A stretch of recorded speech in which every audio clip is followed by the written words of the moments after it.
नमस्कार विद्यार्थी मित्रांनो, तुमच्या सर्वांचं आपल्या सारे शिकूया या यूट्यूब चॅनेलवरती मी सचिन कोकणे सहर्ष स्वागत करतो। मित्रांनो, आपण आपल्या विज्ञान आणि तंत्रज्ञान भाग 2 मधील प्रकरण क्रमांक 10 आपत्ती व्यवस्थापन अभ्यासत आहोत। मित्रांनो, आपण आपल्या मागच्या लेक्चरमध्ये आपत्तीचे जे वेगवेगळे प्रकार आहेत त्या संदर्भात आपण सखोल अभ्यास केला। आजच्या या लेक्चरमध्ये मित्रांनो आपण आपत्तीचे परिणाम कोणकोणत्या प्रकारचे असतात हे अगदी सखोल पाहणार आहोत। तर पहा मित्रांनो, या ठिकाणी म्हटलेलं आहे आपत्तीचे परिणाम, त्यालाच आपण इफेक्ट ऑफ डिझास्टर असे म्हणतो। पहा, तर या डिझास्टरचा जो इफेक्ट आहे तो कोणत्या प्रकारचे आहे त्या संदर्भात आपण पाहूया। तर या ठिकाणी म्हटलेलं आहे वरील प्रश्नांच्या आधारे आपण आपत्तींच्या गंभीर परिणामांविषयी जाणून घेतले आहे।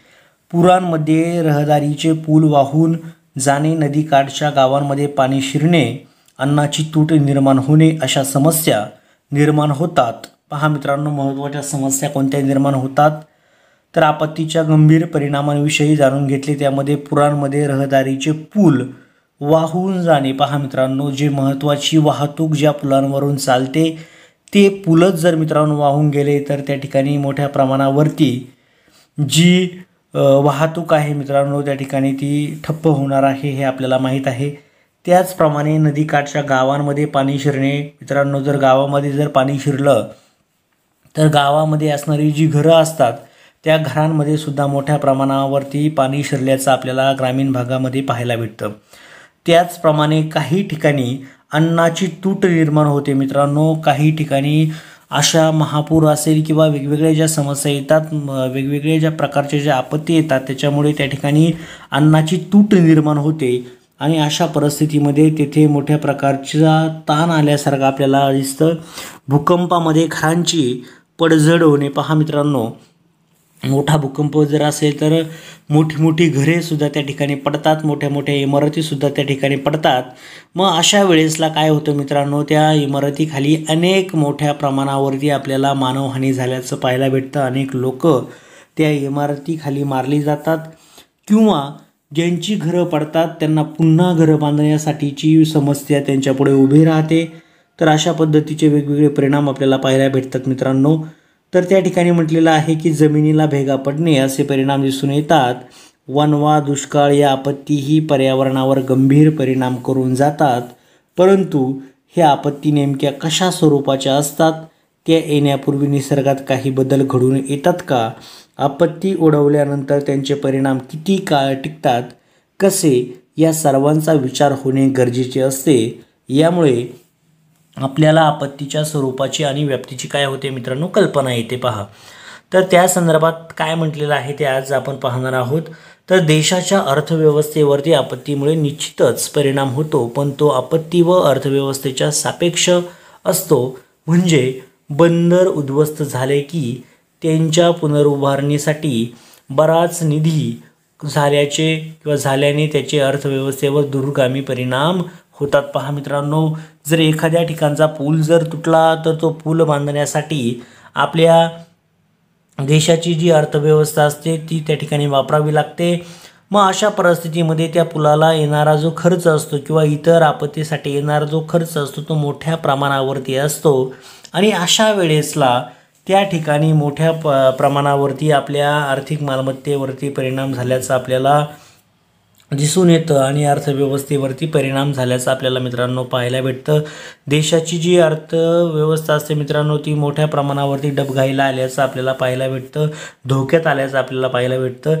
तर आपत्तीचा सामाजिक नेतृत्वावरही परिणाम म्हणजे एखाद्या आपत्तीत स्थानिक नेतृत्व प्रभावी नसेल तर तेथील नागरिक दिशाहीन बनतात। पहा मित्रांनो, जर नेतृत्व चांगले नसेल तर तेथील जी लोक असतात मित्रांनो ती दिशाहीन बनतात, त्यांच्यासमोर मोठ्या प्रमाणावरती प्रश्न उभा राहतो, याचा परिणाम त्यांच्या कार्यातील सहभागावर होतो। पहा मित्रांनो, म्हणजे गावचे एखादे मोठं कार्य असेल त्या कार्यामध्ये तेथील समाज मोठ्या प्रमाणावरती सहभागी होत असतो, परंतु जर तेथे असणारं नेतृत्व जर व्यवस्थित नसेल तर त्याचा तेथील लोकांच्या कर्तृत्वावरती मित्रांनो परिणाम होतो आणि ते तेथील जे वेगवेगळे कार्यक्रम असतील किंवा वेगवेगळ्या ज्या योजना असतील त्या योजनांमध्ये ते पाहिजे तसा पाठिंबा देताना दिसत नाहीत.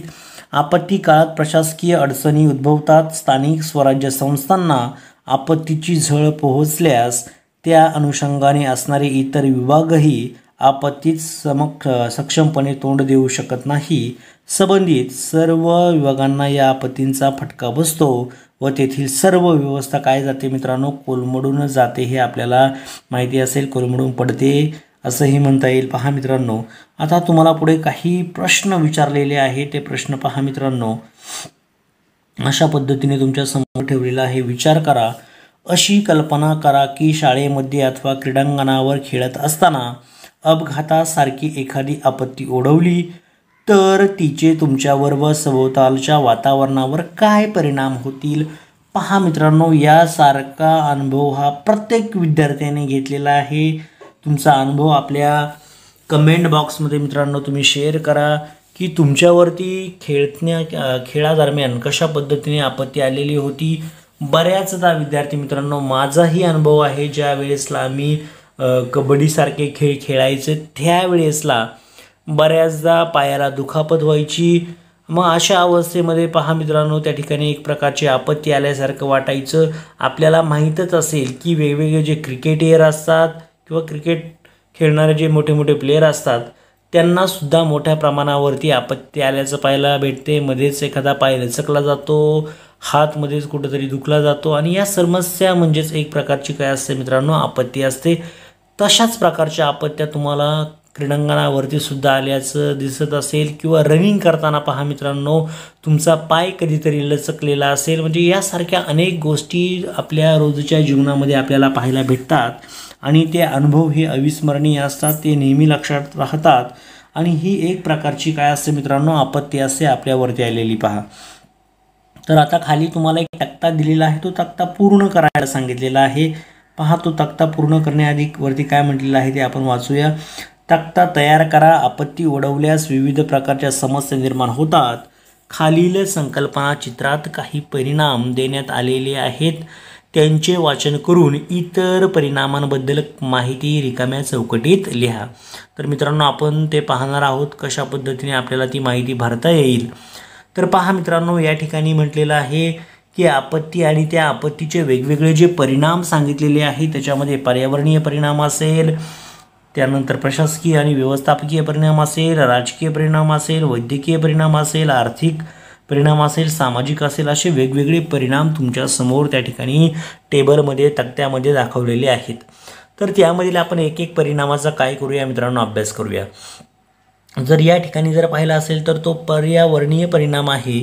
तर त्यामध्ये काय होतं पहा मित्रांनो, इमारतींना नुकसान होणे किंवा पूर्णपणे कोसळून पडणे, पाण्याचे स्रोत वाटणे, पाणी दूषित होणे, उघड्यावर पडलेली जी मानवांची किंवा प्राण्यांची प्रेते कुजून वातावरणात दुर्गंधीयुक्त व प्रदूषित होणे इत्यादी हे जे पर्यावरणाचे परिणाम आहेत मित्रांनो, याचा सर्वांचा या सर्व गोष्टींचा कशावरती परिणाम झाल्याचं आपल्याला पाहायला भेटतं. तर पर्यावरणावरती परिणाम झाल्याचं पाहायला भेटतं. त्यामध्ये इमारतींचं तर नुकसान होतंच मित्रांनो, त्याचप्रमाणे पाण्याचे वेगवेगळे जे स्रोत असतात जेथून पाणी तयार होतं, जर पाणी हेच जीवन असं म्हटलेलं गेलेलं आहे मित्रांनो, जर पाणीच तयार झालं नाहीत किंवा पाण्याची उत्पत्ती झाली नाही तर त्या ठिकाणी मोठ्या प्रमाणावरती मानवहानी होऊ शकते आणि अनेक प्रकारचे जे प्राणी असेल, वनस्पती असतील किंवा मानवसुद्धा असेल त्या ठिकाणी जगू शकत नाही पाण्याशिवाय. म्हणजेच पाण्याचे स्रोत आटणे यासारखी आपत्ती त्या ठिकाणी निर्माण होते. पाणी दूषित होणे, उघड्यावर पडलेली जी मानवांची किंवा प्राण्यांची जी प्रेते असतात मित्रांनो, ती बहुधा काय होतात, कुजून जातात आणि त्यांच्यापासून दुर्गंधी काय होते, तयार होते. अशा वेळेसला त्या ठिकाणी प्रदूषण होऊ शकतं आणि मानवाचं आरोग्य ढासळू शकतं पहा मित्रांनो. त्यानंतर पुढे म्हटलेलं आहे प्रशासकीय आणि व्यवस्थापकीय परिणाम. आता हा प्रशासकीय आणि व्यवस्थापकीय परिणाम कोणता आहे त्यामध्ये सांगितलेलं आहे की कामकाजावर ताण पडणे, दळणवळण व्यवस्था कोलमडणे व संप्रेषण व्यवस्था कोलमडणे, सोयी सुविधा अपुऱ्या पडणे. पहा मित्रांनो, अशा पद्धतीने आपल्याला वेगवेगळ्या गोष्टींना काय करावं लागतं, सामोरं जावं लागतं. तिसरा महत्त्वाचा मुद्दा आपल्याला या ठिकाणी विचारलेला आहे मित्रांनो, तो म्हणजे राजकीय. आता राजकीय म्हणजे काय मित्रांनो, आपत्तीचा राजकीय परिणाम कशा पद्धतीने होतो. जर एखाद्या गावावरती जर आपत्ती आली, एखाद्या देशावरती जर आपत्ती आली, तर तेथील जे पाठबळ असतं मित्रांनो ते त्या राजकीय नेतृत्वाचं कमी होतं.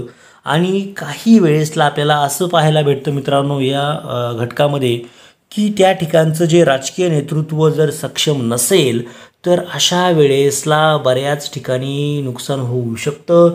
कारण की डिसिजन मेकिंग ही पॉवर प्रत्येक नेत्यामध्ये असण्याची गरज असते मित्रांनो.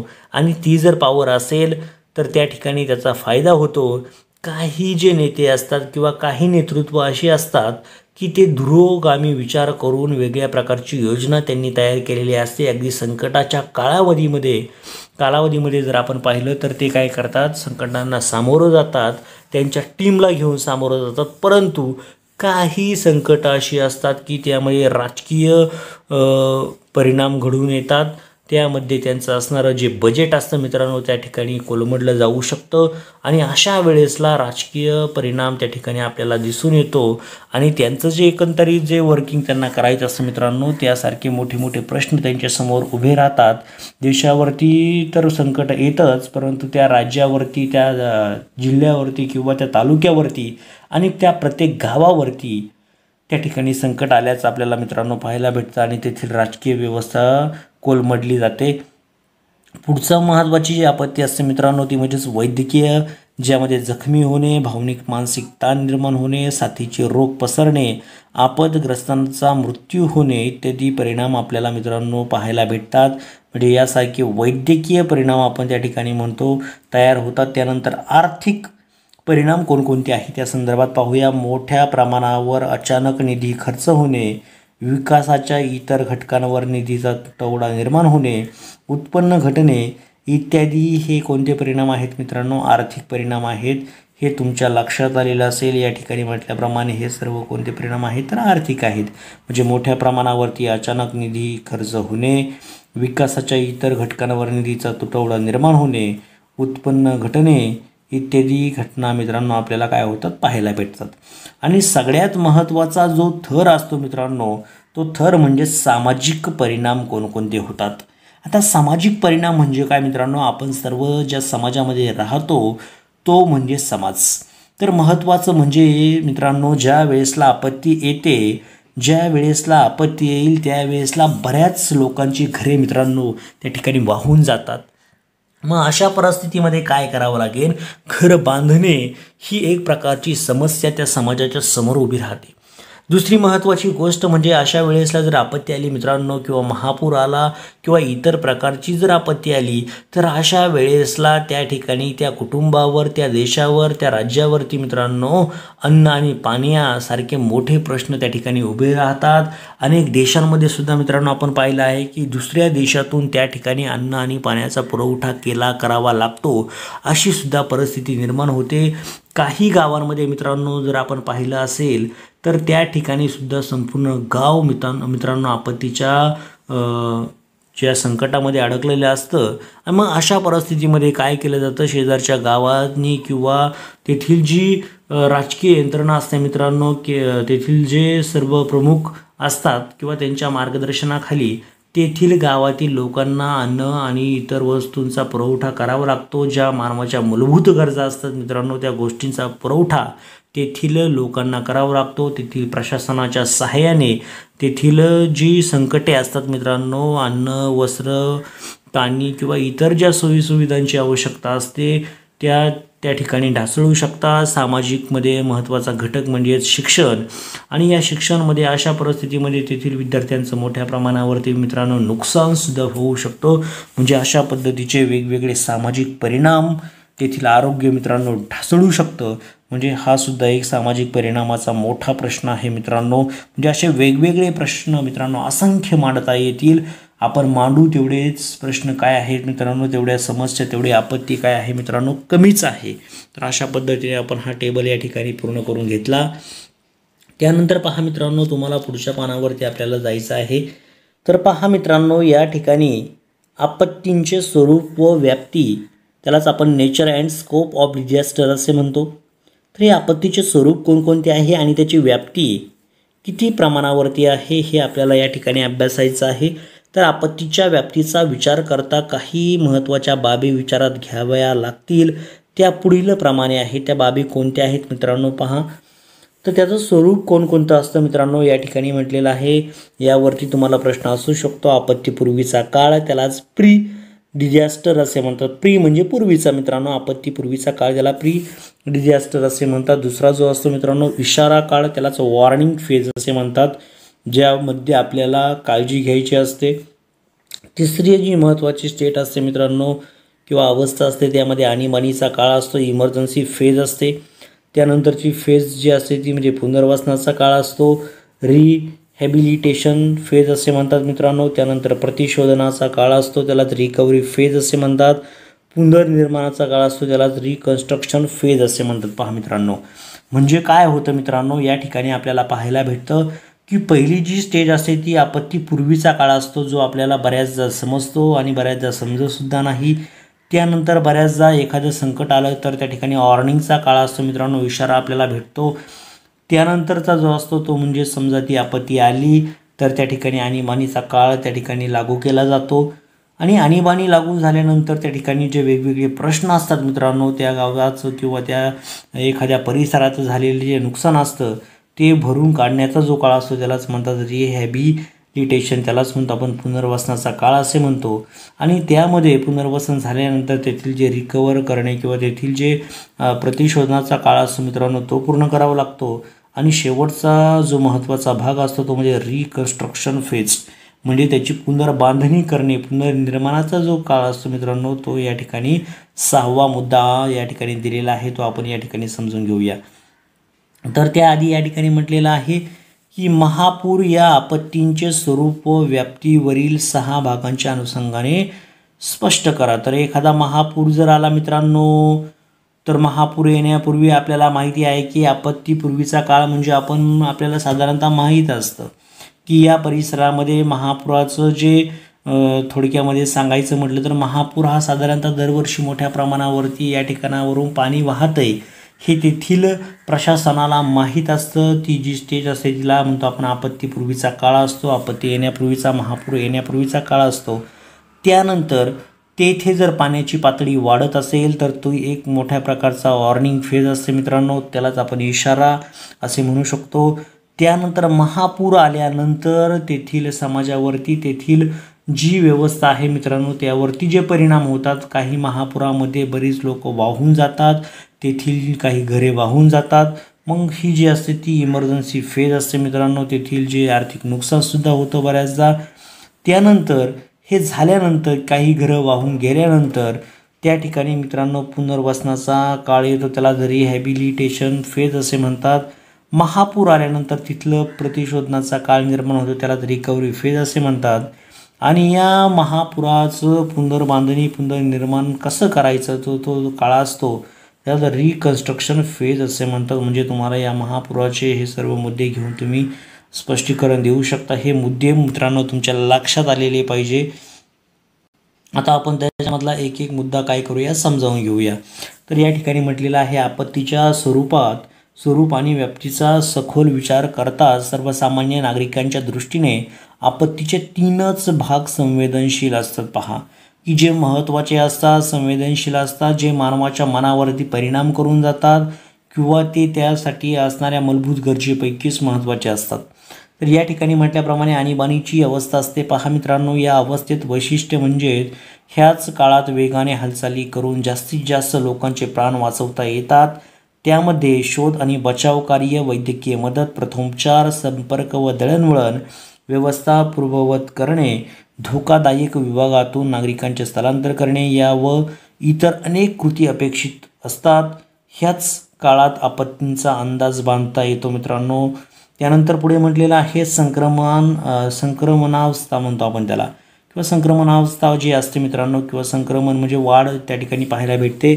ती अवस्था कोणती असते तर या अवस्थेत आपत्ती ओसरल्यानंतर आपत्ती निवारण अवस्था अथवा पुनर्वसनाचे काम चालू करतात, जसे ढिगारे हलवणे, पाण्याचे नळ ठीकठाक करणे, रस्ते दुरुस्ती इत्यादी पहा मित्रांनो, म्हणजे ही जी वरची परिस्थिती असते आणीबाणीची परिस्थिती असते, ज्यामध्ये वैद्यकीय उपचारांची आवश्यकता असते, त्यामध्ये वेगवेगळे जे प्राण गमावले आहेत या गोष्टींची आवश्यकता असते, त्या अवस्थेनंतर म्हणजे या आणीबाणीच्या अवस्थेनंतरची जी फेज म्हणजे ही संक्रमणा अवस्था असते की ज्या ठिकाणी नुकसान झाल्यानंतर ढिगारे जे वेगवेगळे तयार होतात ते हलवायची गरज असते, पाण्याचे जे नळ असतात ते ठीकठाक करण्याची गरज असते, म्हणजे पाणी व्यवस्था करायची गरज असते. त्यानंतर महत्त्वाचा प्रश्न उभा राहतो तो म्हणजे रस्ते दुरुस्ती असते. यासारखे मोठमोठे प्रश्न या अवस्थेमध्ये काय केले जातात, सोडवले जातात. आपदग्रस्तांचे पुनर्वसन कार्य हे या योजनेचे महत्त्वाचे अंग आहे. सर्वसाधारणपणे अशा नागरिकांना निरनिराळ्या संस्था रोख अथवा इतर मदत देऊ शकतात. त्यांना कायमस्वरूपी उद्योगधंदे अथवा इतर मिळकतीचे साधन उपलब्ध करून दिल्यावर त्यांच्यावरील मानसिक आघात ओसरण्यात कमीत कमी काळ लागतो व त्यांचे खऱ्या अर्थाने पुनर्वसन होऊ शकते. पहा मित्रांनो, म्हणजे तुमच्या लक्षात आलेलं असेल की कशा पद्धतीनं या ठिकाणी त्यांच्या मानसिक आरोग्यावरती सुद्धा परिणाम होऊ शकतो. त्यांच्या घरातील बरेचसे मेंबर त्या ठिकाणी मृत्युमुखी पडू शकतात. मग अशा अवस्थेमध्ये त्यांना एक आर्थिक पाठबळ देणे गरजेचं असतं. अशा वेळेसला ज्या वेगवेगळ्या संस्था असतात ते त्यांना काय घेऊ शकतात, दत्तक घेऊ शकतात किंवा त्या मोठ्या मोठ्या कंपन्यांमध्ये त्यांचं त्या ठिकाणी जॉईनिंग करू शकतात. म्हणजे अशा पद्धतीने त्या ठिकाणी आर्थिक पाठबळ मिळू शकतं. तिसरा जो महत्त्वाचा मुद्दा असतो मित्रांनो, त्यालाच पुनर्निर्माण अवस्था असे म्हणतात. पहा, ही अवस्था खूप महत्त्वाची असते, ज्यामध्ये जे संकट आलेले असतात त्या संकटांचा सामोरे जाण्यासाठी किंवा त्यांचा सामना करण्यासाठी थोडक्यामध्ये म्हणायचं झालं तर कोणत्या परिस्थितीचा आपल्याला त्या ठिकाणी अवलंब करावा लागेल, त्या सर्व परिस्थितींचा समावेश या पुनर्निर्माण अवस्थेमध्ये होतो, जेणेकरून या अवस्थेमध्ये त्यांना असणाऱ्या ज्या आवश्यक गरजा असतात मित्रांनो त्या पुरवल्या जातात. ही अवस्था अत्यंत क्लिष्ट स्वरूपाची असते, कारण तिची सुरुवात संक्रमणावस्थेत होते. या काळात इमारतींची पुनर्बांधणी, रस्ते, पाणीपुरवठा व्यवस्था पूर्ववत करणे इत्यादी कामे केली जातात. शेती व्यवसाय पूर्ववत सुरू होतो. पुनर्बांधणीचे काम पूर्णत्वास नेण्यास बराच कालावधी लागतो. आजपर्यंत पृथ्वीने अनेक नैसर्गिक आघात सोसले आहेत. त्यांची वर्णने ऐकून मानवी मन सुन्न होते. यातील बहुसंख्य आघात अथवा त्या आघातामुळे निर्माण झालेली अभूतपूर्व परिस्थिती ही बहुतांश वेळा आशिया खंड व प्रशांत महासागराचा परिसर यात झालेली आहे. या व अशा आघातांमुळे पूर्वीचे तसेच सजीवांचे अतोनात नुकसान झालेले आहे. पहा मित्रांनो, या आघातामुळे काय होतं, पृथ्वीचे नुकसान तर होतेच, त्याप्रमाणे सजीवांचे सुद्धा अतोनात नुकसान झाल्याचं मित्रांनो आपल्याला पाहायला भेटतं. म्हणजे अशा प्रकारचे वेगवेगळे परिणाम त्या ठिकाणी जाणवतात. खरे पाहता कित्येक वर्षांच्या जुन्या प्रश्नांनी आता उग्र रूप धारण करण्यास सुरुवात केली आहे. जसे की वाढती लोकसंख्या, त्यांच्या वाढत्या गरजा, त्यामुळे निर्माण होत असलेल्या समस्या, त्याचे स्वरूप आता टोकाच्या अवस्थेत आहे. त्यामुळे त्यातून दुसऱ्या महायुद्धानंतर अशा आपत्ती अधिकच वाढत गेल्या आहेत. सामाजिक विषमता, आर्थिक विषमता, वांशिक आणि धार्मिक तेढ अशा अनेक कारणांनी देशात अशांततेचे वातावरण निर्माण होते. दहशतवाद, अपहरण, समाजातील संघर्ष या बाबी आता नित्याच्याच झाल्या आहेत. पहा मित्रांनो, म्हणजे यातीलच एक महत्त्वाचा भाग म्हणजे हा दहशतवाद आहे किंवा आतंकवाद आपण त्याला म्हणू शकतो की बाहेरच्या देशावरून सुद्धा मोठ्या प्रमाणावरती संकटे त्या ठिकाणी निर्माण होतात किंवा राज्यामध्ये सुद्धा त्या ठिकाणी मोठ्या प्रमाणावरती दहशतवाद मित्रांनो आपल्याला पाहायला भेटतो. त्याचप्रमाणे अपहरण यासारख्या गोष्टीसुद्धा त्या ठिकाणी पाहायला भेटतात. समाजातील वेगवेगळे जे संघर्ष असतात मित्रांनो ते सुद्धा आपल्याला त्या ठिकाणी पाहायला भेटतात. या बाबी आता नित्याच्याच झालेल्या आहेत मित्रांनो. पहा, विकसित देशांमध्ये कित्येक घातक रसायने उत्पादित करण्यास अथवा वापरण्यास मनाई आहे. मात्र त्याच विषारी अथवा मानवाच्या ऱ्हासास कारणीभूत होऊ शकतील अशा रसायनांचे उत्पादन मागास किंवा विकसनशील देशांमध्ये सर्रास केले जाते. पहा मित्रांनो, म्हणजेच यासारखे जे विकसित देश असेल किंवा विकसनशील देश असतील मित्रांनो त्या ठिकाणी विकसित देशांमध्ये कित्येक घातक रसायने उत्पादित करण्यास अथवा वापरण्यास मनाई आहे. म्हणजे त्या ठिकाणी वेगवेगळी जी रसायने असतात ती वापरण्यावरती बंदी आणलेली आहे. ती वापरण्यावरती त्या ठिकाणी कारवाईसुद्धा बऱ्याचदा केली जाते. मात्र त्याचं विषारी अथवा मानवाच्या ऱ्हासास कारणीभूत होऊ शकतील अशा रसायनांचे उत्पादन मागास किंवा विकसनशील देशांमध्ये सर्रास केले जाते. म्हणजे जे विकसनशील देश आहेत किंवा मागास देश आहेत मित्रांनो, अशा देशांमध्ये एक आर्थिक पाठबळ मिळवण्यासाठी किंवा आर्थिक पैसे त्या ठिकाणी मिळवण्यासाठी अशा देशांमध्ये मित्रांनो मोठ्या प्रमाणावरती अशा पद्धतीची रसायनं तयार केली जाऊ शकतात आणि ती धोकादायक सुद्धा असू शकतात मित्रांनो, हे तुमच्या लक्षात आलेलं असेल. तर यानंतरचा जो महत्त्वाचा मुद्दा आहे मित्रांनो, तो या ठिकाणी सांगितलेला आहे. तेवढा पाहून आपण हा शेवटचा मुद्दा पुढच्या लेक्चरमध्ये पाहणार आहोत. तर पहा मित्रांनो, हा जो तुमच्यासमोर एक चित्र दिसत असेल, माहीत आहे का तुम्हाला 2014 साली माळीण तालुका आंबेगाव जिल्हा पुणे मोठे भूस्खलन होऊन दरड कोसळली होती. या आपत्तीनंतर पुनर्निर्माण करण्यात आलेली शाळेची इमारत खालील छायाचित्रात दाखवलेली आहे. मित्रांनो, हा माझा अनुभव जो मी तुम्हाला या धड्याच्या सुरुवातीला सांगितलेला होता, हे जे माळीण गाव आहे मित्रांनो, माझाही तालुका आंबेगाव आहे, जिल्हा पुणे आहे आणि हे जे माळीण गाव आहे मित्रांनो, हे आमच्या घरापासून साधारणतः एक 6 किलोमीटरवरती, म्हणजे नथिंग, काहीच अंतरावरती नाही.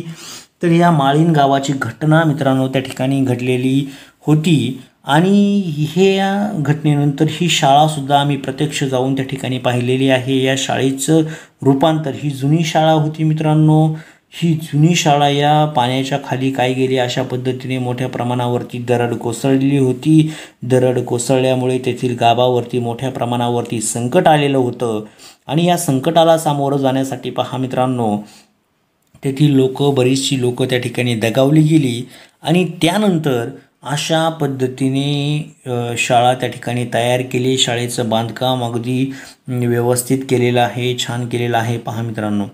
तर अणुभट्ट्यांतून पहा या ठिकाणी म्हटलेलं आहे, मानवाचा असाच दुसरा धोका आहे. उदाहरणार्थ म्हटलेलं आहे पहा मित्रांनो, म्हणजे आणि अणुभट्ट्यांमधून सुद्धा मानवाला अशाच प्रकारचा एक धोका आहे. उदाहरणार्थ म्हटलेलं आहे, रशियातील चेर्नोबिल अणुभट्टीत स्फोटामुळे झालेली किरणोत्साराची गळती, त्यांचे दुष्परिणाम आजही त्या भागात जाणवत आहेत. ही अणुभट्टी फक्त वीज निर्मितीसाठी वापरली जात होती. आजच्या काळामध्ये अनेक देश अणुशक्ती संपन्न आहेत. त्यातूनच निष्काळजीपणामुळे किरणोत्साराचा धोका वाढू लागला आहे. ह्या सर्व पार्श्वभूमीवर आपत्कालीन व्यवस्थापनाचे महत्त्व ही सर्व राष्ट्रांची प्रथम गरज झाली आहे. ही सर्वसामान्य गरज जशी सरकारला तशीच किंबहुना त्याहीपेक्षा अधिक देशातील नागरिकांना आहे. कारण कोणत्याही आपत्तीत नागरिकच होरपळून निघतात. यासाठी आपत्कालीन व्यवस्थापनामध्ये नागरिकांचा थेट सहभाग अत्यावश्यक असतो. पहा मित्रांनो, महत्त्वाचा मुद्दा या ठिकाणी मांडलेला आहे. एखादं गाव असेल, राज्य असेल, देश असेल किंवा जिल्हा असेल, या प्रत्येक ठिकाणी जर तेथील स्थानिक प्रशासनाचं लक्ष नसेल तर अशा परिस्थितीमध्ये तेथील लोकांचा सहभाग मित्रांनो वाढणे गरजेचं असतं. लोकांनी सुद्धा त्या प्रशासनाला एक प्रकारची दिशा देणं गरजेचं असतं. त्यांचा सहभाग त्या ठिकाणी महत्त्वाचा असतो. किंवा प्रशासनाचं काम जर व्यवस्थित असेल तर तेथील लोकांनी चांगल्या प्रकारे सहभाग घेऊन तेथील ज्या वेगवेगळ्या योजना असतात मित्रांनो, त्या योजनांचा लाभ घेतला पाहिजे. या ठिकाणी म्हटलेलं आहे की तसेच अशा योजनांमध्ये स्थल, काल, आपत्ती, निरोप बदल करणे ही विशिष्ट काळापुरती मर्यादित राहू नये अशी अपेक्षा आहे.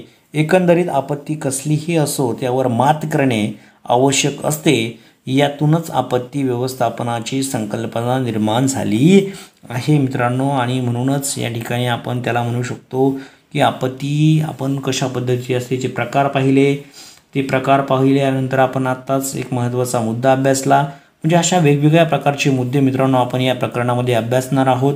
आणि याच घटकांमुळे महत्त्वाची जी आपल्या प्रकरणाचं नाव आहे आपत्ती व्यवस्थापन, ते कशा पद्धतीने तयार झालं हे आपल्याला आपल्या पुढच्या लेक्चरमध्ये पाहायचं आहे. तर मित्रांनो, तुम्हा सर्वांना ऑल द बेस्ट. तुम्ही आपल्या चॅनेलवरती नवीन असाल तर आपल्या चॅनेलला मित्रांनो सबस्क्राईब करा, जेणेकरून जे नवनवीन व्हिडिओ आपण टाकत असतो ते तुम्हाला मिळत राहतील. त्याचप्रमाणे मित्रांनो आपल्या व्हिडिओला लाईक करा. तुमच्या सर्व मित्रांपर्यंत, तुम्ही शिक्षक असाल तर तुमच्या विद्यार्थ्यांपर्यंत, तुम्ही विद्यार्थी असाल तर तुमच्या मित्रांपर्यंत, तुमच्या शिक्षकांपर्यंत हा व्हिडिओ पोहोचवा. आणि व्हिडिओ आवडल्यास मित्रांनो व्हिडिओच्या खाली कमेंट करा.